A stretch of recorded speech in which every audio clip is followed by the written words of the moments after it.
Hello everyone, once again welcome back. आज हम discuss करेंगे distribution of compensation, employee compensation act 1923। ठीक है। यूनिट सेकंड में हम जो टॉपिक एक्ट कवर कर रहे हैं वो है एम्प्लॉय कॉम्पनसेशन एक्ट, जिसमें हमने बहुत सारे टॉपिक कवर अप कर लिए हैं। आज का जो हमारा टॉपिक है वो है डिस्ट्रीब्यूशन ऑफ कॉम्पनसेशन। इससे पहले जो मैंने लेक्चर डिलीवर करे थे उसमें मैंने बताया था difference between conditions of liability for the employer. ठीक है, वो टॉपिक हमने कवर किया था और डिफरेंस कवर किया था कौन कौन सी कंडीशन है जिसमें एम्प्लॉय लायबल है और कौन कौन सी ऐसी कंडीशन है जिसमें एम्प्लॉय लायबल नहीं है for the compensation to their workman. ठीक है, तो आज के टॉपिक पे आ जाइए। आज का टॉपिक है डिस्ट्रीब्यूशन ऑफ कॉम्पनसेशन। तो distribution of compensation section 8 define करता है। ठीक है, तो वही चीज़ यहाँ पे मैंने लिखी भी है, आप देख लीजिए। Section 8 defined distribution of employees compensation act 1923।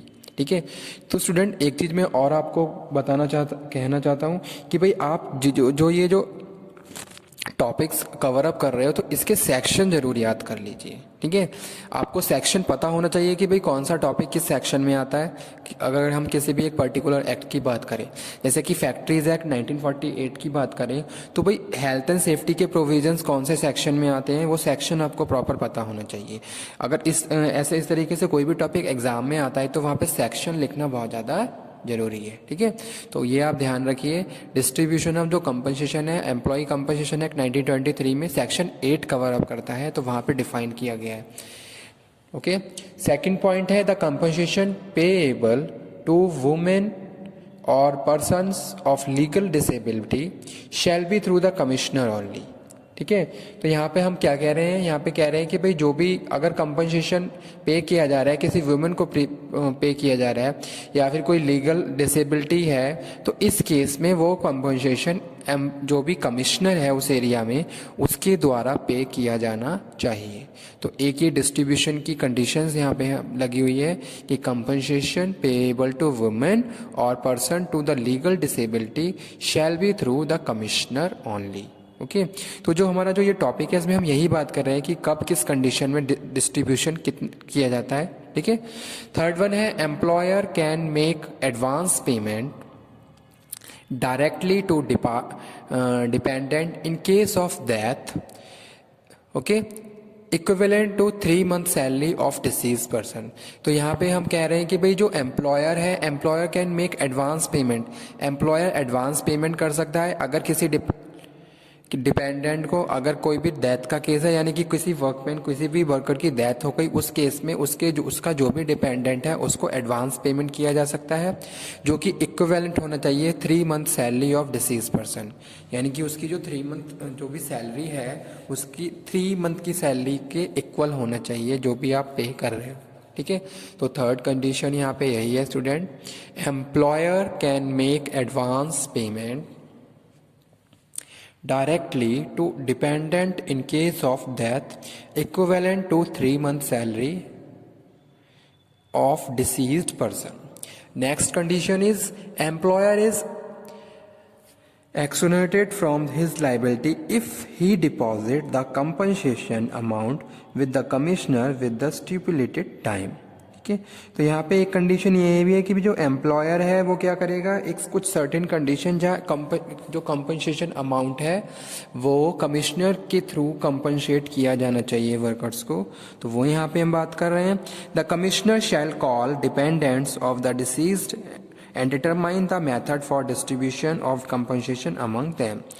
Next condition, जो भी कमिश्नर है वो डिपेंडेंट्स को बुला सकता है किसी भी वर्कर्स के और उनके साथ डिस्कशन कर सकता है and determine the method for distribution, कि भाई किस तरीके से कंपनसेशन का अमाउंट है वो पे किया जाना चाहिए। तो वो चीज़ यहाँ पे हम बात कर रहे हैं।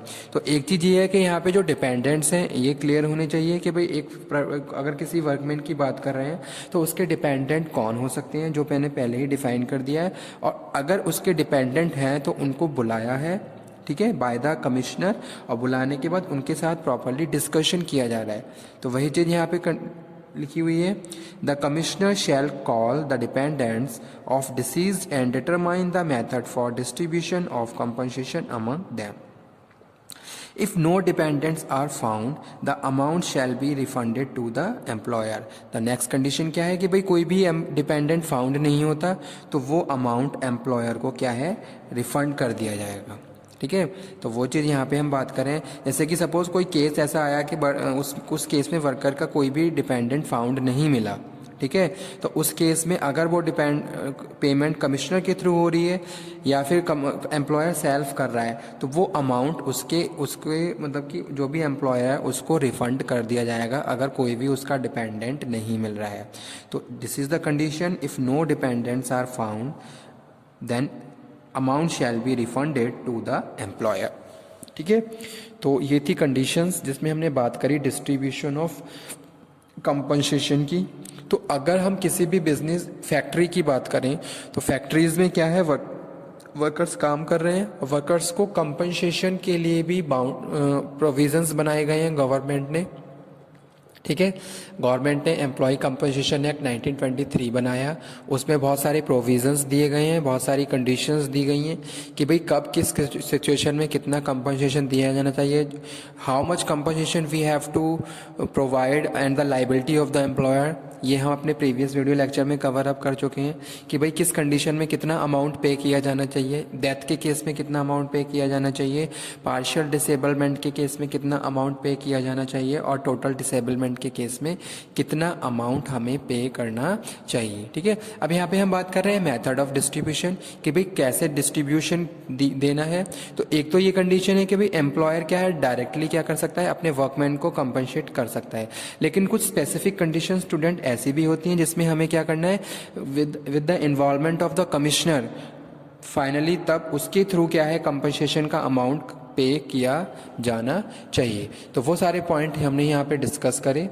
सेक्शन 8 डिफाइन करता है डिस्ट्रीब्यूशन ऑफ कंपनसेशन को, अच्छे से याद कर लीजिए. Section 8 defined distribution of employee compensation act 1923. ठीक है, the compensation payable to women. अगर कोई वीमेन का केस है, जैसे कि बहुत सारी ऑर्गेनाइजेशन फैक्ट्रीज ऐसी होती हैं जहाँ वीमेन वर्कर्स भी काम करते हैं, हालांकि हम उनसे बहुत ज़्यादा क्रिटिकल टास्क नहीं करवा सकते, कोई मैन्युफैक्चरिंग काम नहीं करवा सकते. ठीक है, तो अगर वो आपकी फैक्ट्री में कोई भी वुमेन वर्किंग वुमेन है तो उस केस में अगर कोई भी ऐसा केस फाइंड आउट होता है कि भाई कंपनसेशन का अमाउंट पे करना है, कोई भी इंसिडेंट वहाँ पे ऐसा हो रहा है, in that case person shall liable legal disability shall be through the commissioner only.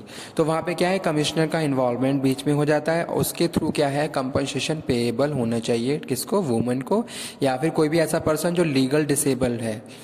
तो वो यहाँ पे हम बात कर रहे हैं. तो ये कंडीशंस आप अच्छे से कवर अप कर लीजिए, याद कर लीजिए. थर्ड कंडीशन है employer can make advance payment directly dependent in case of death.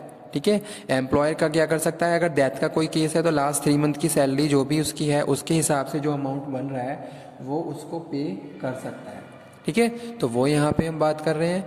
Next है the commissioner shall call dependent. Commissioner क्या है, डिपेंडेंट्स के जो डिसीज्ड पर्सन है उसके डिपेंडेंट्स को बुला सकता है और उनके साथ डिस्कशन कर सकता है कि भाई determine the method for distribution of compensation among them.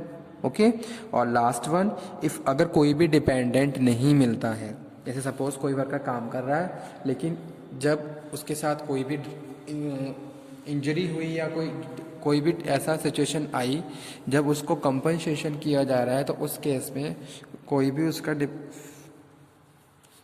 Dependent found नहीं किया गया. ठीक है, यानी कि डेथ के केस में ऐसा हो सकता है और कोई भी डिपेंडेंट नहीं आया तो उस केस में जो भी अमाउंट है कंपनसेशन का वो एम्प्लॉयर को रिफंड कर दिया जाएगा. ठीक है, तो ये था डिस्ट्रीब्यूशन ऑफ कंपनसेशन. अब यहाँ पे हमने बात करी डिस्ट्रीब्यूशन ऑफ कंपनसेशन की, एग्जाम के पॉइंट ऑफ व्यू से इम्पॉर्टेंट टॉपिक है, आप इसको भी नोट डाउन कर लीजिए. ठीक है, डिस्ट्रीब्यूशन ऑफ कंपनसेशन. तो वही कंपनसेशन में जो भी प्रोविज़न दिए गए हैं employees compensation act 1923, these provisions are most important and very important for the employer as well as employee.